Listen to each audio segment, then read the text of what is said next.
الحمدللہ والصلاة والسلام علی رسول اللہ۔ معزز سامعین کرام و سامعات، السلام علیکم ورحمۃ اللہ وبرکاتہ۔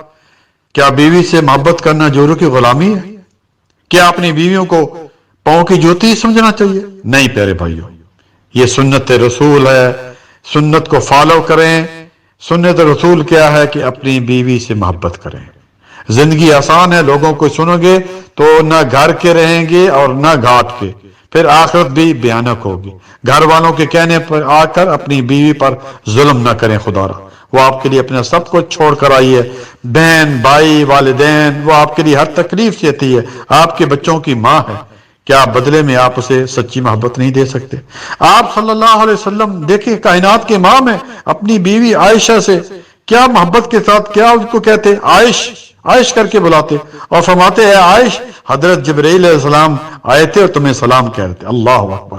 اور سیدہ عائشہ رضی اللہ تعالی عنہ کیا کہتی کہ میں آپ کے سر میں کنگھی کرتی، حالانکہ میں مخصوص ایام سے گزری ہوتی، یعنی حیض کے دنوں میں، لیکن آپ میرے مخصوص دنوں کی وجہ سے قرات نہ کرتے، اور مخصوص ایام میں بھی آپ میری گود میں اپنا سر مبارک رکھ کر آرام فرماتے۔ مسلم میں حدیث موجود ہے۔ یہ کائنات کے امام ہیں، اور آپ صلی اللہ علیہ وآلہ وسلم سیدہ عائشہ صدیقہ رضی اللہ تعالی عنہ کے ساتھ چہر قدمی کے لیے تشریف لے جاتے، اللہ اکبر، اور گھر میں اپنی بیویوں کو جو ہے مدد دیتے۔ مسند احمد۔ رب العالمین کا فرمان ہے وَعَاشِرُوهُنَّ بِالْمَعْرُوفِ، اور عورتوں کے ساتھ اچھا برتاؤ کریں، مل جل کر اچھی طرح رہیں۔ سورۃ النساء آیت نمبر 19۔ کائنات کے امام جناب محمد رسول اللہ صلی اللہ علیہ وسلم کا فرمان سنیں، خیرکم خیرکم لأہلہ وانا خیرکم لأہلی، تم میں سے بہترین وہ ہے جو اپنے گھر والوں یعنی اپنی بیوی بچوں کے ساتھ جو ہے وہ اچھا ہے، اور میں اپنے گھر والوں کے ساتھ تم سے زیادہ اچھا ہوں۔ صحیح ترغیب حدیث نمبر 1924۔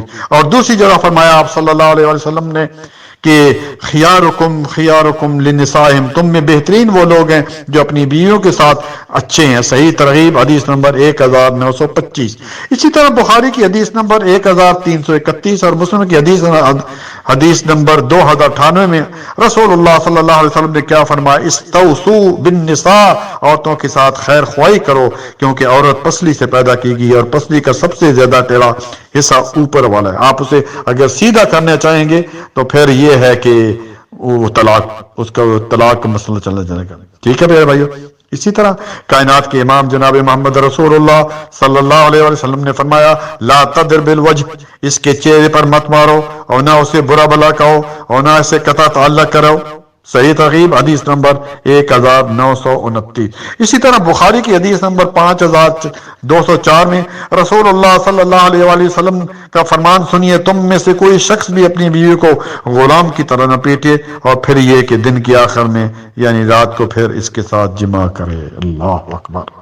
کتنی وہ ظالم لوگ ہیں کہ جو نانا دادا بن چکے ہیں، لیکن اب بھی وہ اس بیچاری کو مارتے ہیں، ظلم کرتے ہیں، شرم نہیں آتی۔ اور کم بخت ہو، اب تو اللہ کا خوف کرو، بیچاری نانی دادی بن گئی، اب تو ہوش کرو، کل اللہ تعالیٰ کو کیا منہ دکھلاؤ گے؟ صرف نماز روزے حج اور زکوٰۃ کا حساب نہیں ہوگا، بلکہ حقوق العباد کا بھی حساب ہوگا، اور تمہارے سارے نیک اعمال لے جائے گی۔ ابھی بھی وقت ہے، اس سے معافی مانگ لو ملک الموت آنے سے پہلے پہلے، شاید کہ اتر جائے قرآن و حدیث کی بات، طرز بیاں گرچہ شوق نہیں ہے۔ جزاک اللہ خیرا، بارک اللہ فیک۔